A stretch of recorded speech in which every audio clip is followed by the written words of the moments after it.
आज हम बात करने वाले हैं 2009 में रिलीज हुई एक psychological thriller movie after life की।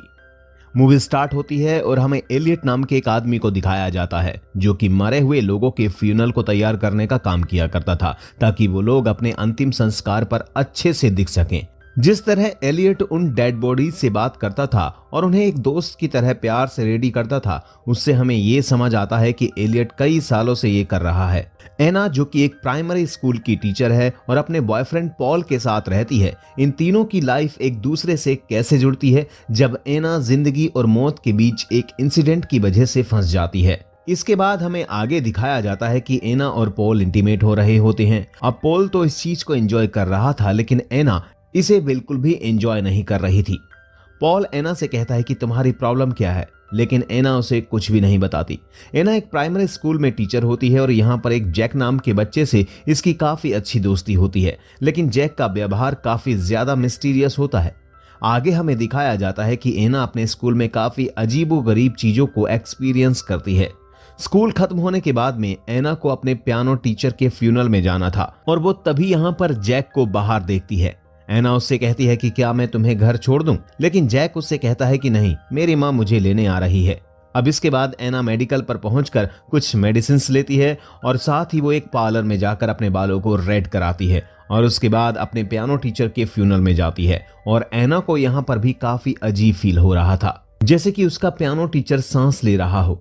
अब क्योंकि यहाँ पर एलियट भी होता है और वो एना को ऐसी अजीबोगरीब हरकतें करते हुए देख लेता है। शाम को एना का बॉयफ्रेंड पॉल उसे डिनर पर इनवाइट करता है और आज वो डिनर पर एक रिंग लेकर आया होता है क्योंकि वो एना को प्रपोज करने वाला था। पॉल यहाँ पर एना से कहता है कि मैं जल्द ही शिकागो जाने वाला हूँ। इसके बाद बातों ही बातों में इनमें दोनों की आपस में लड़ाई हो जाती है और एना पॉल की बातें सुने बिना यहाँ से चली जाती है। अब बाहर का मौसम काफी ज्यादा खराब होता है और एना अपनी चलती गाड़ी में अपना फोन निकालकर एक नंबर डायल करती है और तभी चारों तरफ अंधेरा छा जाता है, यानी कि अब एना का एक्सीडेंट हो चुका है। अब अगले सीन में हमें एलियट को दिखाया जाता है जिसके पास में एक नई बॉडी आई होती है और ये बॉडी किसी और की नहीं बल्कि खुद एना की ही होती है। एलियट एना के कपड़े एक कैंची से काटता है और उसके अंदर एना ने एक बहुत ही खूबसूरत रेड कलर की ड्रेस पहन रखी थी। एना के सर पर एक गहरा घाव बना होता है और तभी यहाँ पर एना की आंखें खुल जाती हैं। वो एलियट से पूछती है कि आखिर मैं कहां पर हूं, जिस पर एलियट उसे बताता है कि 8 घंटे पहले तुम्हारा एक्सीडेंट हुआ था और तुम मर चुकी हो। लेकिन यहाँ पर एना को यकीन नहीं हो रहा था कि वो मर चुकी है क्योंकि वो एलियट से बोल भी पा रही थी और उसे सुन भी पा रही थी। इसके बाद एलियट उसे उसका डेथ सर्टिफिकेट दिखाता है। वो एना से कहता है कि तुम्हारा 2 दिन बाद फ्यूनल है और वो उससे कहता है कि तब तक तुम्हारी आत्मा तुम्हारी बॉडी में ही रहेगी और जब तुम्हें दफना दिया जाएगा तब वो चली जाएगी। अब एलियट एना से बातें कर पा रहा था क्योंकि उसके पास शक्ति होती है कि वो जिंदगी और मौत के बीच फंसी आत्माओं से बात कर सकता है और यहाँ पर एलियट ऐसा ही होता है जो कि एना को सुन सकता है। इसके बाद एलियट वहां से चला जाता है, लेकिन एना को अभी भी यकीन नहीं हो रहा था और वो सोच रही थी कि ये बस उसका एक डरावना सपना है।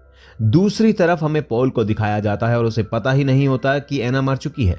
वो एना के नंबर पर कॉल करता है लेकिन एना का फोन एलियट के पास होता है और वो पॉल के फोन को कट कर देता है। इसके बाद हमें दिखाया जाता है कि पॉल एना के घर पर पहुंचता है जहां पर उसे उसकी मां से पता चलता है कि एना की डेथ हो गई है, जिस पर पॉल को भी इस बात पर यकीन नहीं हो रहा था और वो काफी ज्यादा दुखी होता है। लेकिन यहाँ पर एना की मॉम एकदम नॉर्मल दिख रही थी, जैसे उसे इस बात का कोई दुख ही ना हो। दूसरी तरफ हमें एलियट को दिखाया जाता है जो कि एना की बॉडी को फ्यूनल के लिए तैयार कर रहा था और वो एना के घाव को टांके लगा रहा होता है, लेकिन एना को इसका बिल्कुल भी दर्द महसूस नहीं हो रहा था। इसके बाद एलियट एक इंजेक्शन एना के गले पर लगाता है ताकि उसकी बॉडी के मसल्स एकदम रिलैक्स रहें। इसके बाद एना की मोम उसे देखने के लिए आती है और वो यहाँ पर आकर कहती है कि जाने वाला तो चला जाता है, लेकिन उसके जाने से जो दुख उसकी फैमिली को होता है वो खुद भी नहीं समझ सकता। और साथ ही वो यहाँ से जाते हुए ये भी कहकर जाती है कि एना के बाल फिर से ब्लैक कर दिए जाएं क्योंकि एना इन लाल बालों में बहुत ही ज्यादा खराब लग रही है। अब इसके बाद हमें पॉल को दिखाया जाता है जो कि एलियट के पास जाता है ताकि वो एना की बॉडी को देख सके, लेकिन एलियट उसे एना के पास नहीं जाने देता क्योंकि सिर्फ फैमिली मेंबर्स ही बॉडी से मिल सकते थे और अभी पॉल की एंगेजमेंट भी एना के साथ नहीं हुई थी। लेकिन पॉल की आवाज सुनकर एना अपनी जगह से उठ जाती है और वो पॉल को आवाज लगाने लगती है, लेकिन उसकी आवाज पॉल तक नहीं पहुंचती। अब इसके बाद जब पॉल चला जाता है तब एना एलियट से पूछती है कि तुमने मुझे पॉल से क्यों नहीं मिलने दिया। एलियट एना से कहता है कि तुम्हारी आत्मा जल्द ही तुम्हारा शरीर छोड़ देगी, लेकिन अगर तुम अपने चाहने वालों से अटैच रहोगी तो तुम्हारी आत्मा यहीं पर फंस कर रह जाएगी। एना को यहां पर लगता है कि एलियट बकवास कर रहा है और मैं अभी भी जिंदा हूं। शायद उसने मुझे कोई ड्रग दिया है जिससे कि वो कुछ भी महसूस नहीं कर पा रही है। दूसरी तरफ पॉल अपने फ्रेंड से मिलने के लिए पुलिस स्टेशन जाता है और उसका दोस्त एक पुलिस ऑफिसर होता है। पुलिस उससे एना से मिलने की परमिशन मांगता है, लेकिन उसे मिलने की परमिशन नहीं दी जाती। दूसरी तरफ हमें दिखाया जाता है कि एना अकेली होती है और वो एक कैंची उठाती है और आगे बढ़ती है और तभी वो यहाँ पर एक दूसरी डेड बॉडी को देखती है और वो काफी ज्यादा घबरा जाती है। इसके बाद वो एलियट के आने का इंतजार करती है ताकि वो उसके ऊपर हमला करके यहाँ से भाग जाए, लेकिन एलियट एना के हमले से बच जाता है और वो एना को फिर से बताने की कोशिश करता है कि वो मर चुकी है, लेकिन एना ये बात मानने के लिए तैयार ही नहीं थी क्योंकि उसकी अभी भी सांसें चल रही होती हैं। अब यहाँ पर रात में एना एक सपना देखती है जिसमें वो उसी डेड बॉडी को देख पा रही थी जो कि उसके बराबर में थी, लेकिन अब एना तो मर चुकी है तो फिर वो सपना कैसे देख सकती है। और उसके बाद यहाँ से उठती है और सभी को इधर उधर फेंक देती है और ये सीन यहीं पर खत्म हो जाता है। अगले सीन में हमें पॉल को दिखाया जाता है जिसे कि काफी अजीब सपना आता है जिसमें कि एना अपनी बॉडी से अपना दिल निकाले हुए थी और ये देखकर पॉल काफी ज्यादा डर जाता है। अब दूसरी तरफ हमें एलियट को दिखाया जाता है जो कि एना के पास होता है और वो अपनी कार में फ्यूल डलवाने के लिए जाने वाला होता है, लेकिन एना उसकी जेब से चुपके से रूम की चाबी निकाल लेती है और उसके बाद एना सीधे एलियट के ऑफिस में पहुंच जाती है जहां से वो पॉल को कॉल करती है और वो उसे बताती है कि मैं अभी तक जिंदा हूं। लेकिन पॉल को लग रहा था कि कोई एना बनकर उसके साथ मजाक कर रहा है और इसलिए वो फोन को कट कर देता है। अब इस चीज से एना काफी ज्यादा गुस्सा होती है और तभी यहाँ पर एलियट भी पहुंच जाता है। एलियट एना को आईने में दिखाता है और वो उससे कहता है कि देखो तुम मर चुकी हो और तुम्हारे लिए अच्छा यही होगा कि तुम सब कुछ भूलकर अपनी मौत को स्वीकार करो। लेकिन एना नोटिस करती है कि उसकी सांसों से आईने पर भाप जम चुकी है जिसे कि एलियट चुपके से साफ कर देता है। अब यहाँ पर नीचे एना का वही फेवरेट स्टूडेंट जैक खड़ा होता है और वो यहाँ पर एना को देख लेता है। एना अब ये बात मान लेती है कि वो मर चुकी है, इसलिए वो एलियट का साथ दे रही थी। आगे एलियट एना के रेड बालों को फिर से ब्लैक कर देता है। अब इसके बाद एना सपने में पॉल को देखती है, लेकिन वहां पर एलियट होता है। अब एना एलियट से पूछती है कि क्या मेरी मॉम मेरी डेथ पर रोई थी, जिस पर एलियट एना को बताता है कि तुम्हारी माँ तुम्हारी डेथ पर बिल्कुल भी नहीं रोई। इसके बाद एना एलियट से पूछती है कि क्या पॉल मेरी डेथ पर रोया था, लेकिन यहाँ पर एलियट उससे झूठ कह देता है कि पॉल भी नहीं रोया था। और अब ये बात सुनने के बाद एना बहुत ज्यादा दुखी होती है और इसके बाद एलियट उसे एक ड्रग का इंजेक्शन दे देता है। दूसरी तरफ पॉल एना के स्कूल में पहुंचता है जहां पर वो उसकी चीजें लेने के लिए गया था। स्कूल में उसे जैक मिलता है जो कि पॉल को बता देता है कि उसने एना को फ्यूनरल होम में रेड ड्रेस में खड़ा हुआ देखा था, लेकिन पॉल को ये बातें सारी बकवास लगती हैं और वो उल्टा जैक को ही एक थप्पड़ मार देता है, जिस पर उसे बाद में काफी ज्यादा अफसोस भी होता है। एना के पास एक नई बॉडी आती है जो कि एक पुलिस ऑफिसर के भाई की है। वो पुलिस ऑफिसर एना की बॉडी को हिलते हुए देख लेता है, पर जब वो एना की हार्ट बीट चेक करता है तो सोचता है कि उसका ये भ्रम था। वहीं पॉल एक बार और कोशिश करता है पुलिस की मदद लेने की, ये कहकर कि सिर्फ पल्स चेक करके एना को डेड बताया गया था और ऐसा एक ड्रग भी है जो कि कुछ देर के लिए इंसान का पल्स रोक देता है। एक बार को उसका दोस्त कन्विंस हो जाता है, पर वो पुलिस ऑफिसर कहता है कि उसने चेक किया था, एना की हार्ट बीट नहीं चल रही थी। एना की हार्ट बीट नहीं चल रही थी। इस सब के बाद पॉल बुरी तरह से टूट जाता है। जैक जो मौत के कॉन्सेप्ट में काफी इंटरेस्ट लेता है, वो एलियट से प्रभावित हो जाता है। वो उसके पास मौत के बारे में चीजें सीखने जाता है।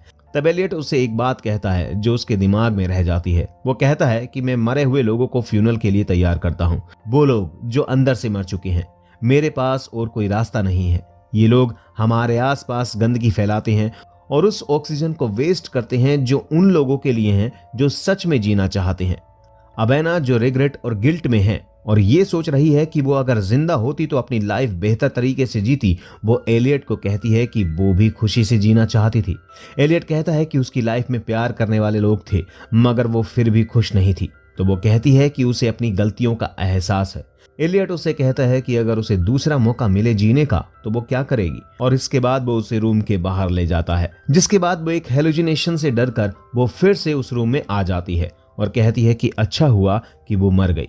अब एना ने अपनी मौत को एक्सेप्ट कर लिया और फ्यूनरल के लिए तैयार हो जाती है, पर तभी वो मिरर के रिफ्लेक्शन में अपनी सांसों को देखती है और उसे रियलाइज होता है कि वो जिंदा है। इससे पहले कि वो कुछ कर पाती, एलियट उसे बेहोश कर देता है और उसका फ्यूनरल खत्म हो जाता है।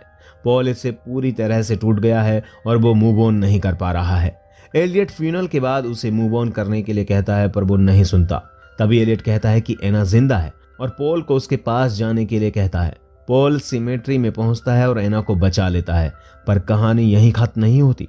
पॉल आंखें खोलता है तो वो एलियट के बेसमेंट में होता है और ये सब उसका एक हेलुसिनेशन था। पॉल कभी सिमेट्री में पहुंचा ही नहीं था। रास्ते में एलियट ने उसका एक्सीडेंट बिल्कुल वैसे ही करवा दिया था जैसे एना का करवाया था, और ये सब कुछ वो पॉल को बताता है। वो पॉल को ये भी बताता है कि वो अंदर से मरे हुए लोगों को एक और मौका देता है जिंदगी जीने का, और देखना चाहता है कि वो चेंज होते हैं या नहीं। और जब वो चेंज नहीं होते तो एलियट उन्हें मार देता है, और ये ही अब वो पॉल के साथ करने वाला है। एलियट पॉल को अपने पूरे प्रोसेस के बारे में बताता है, कैसे उसने ड्रग्स देकर उन दोनों को मरा हुआ दिखा दिया और कैसे हेलुसिनेशन क्रिएट किया। ये सब बताने के बाद वो पॉल को भी फ्यूनरल के लिए तैयार करता है, और जैक जो एलियट से पूरी तरह से प्रभावित है ये सब देख रहा है, और शायद फ्यूचर में वो भी शायद एलियट जैसा ही एक सीरियल किलर बन जाएगा। और इसी के साथ मूवी यहीं पर खत्म हो जाती है।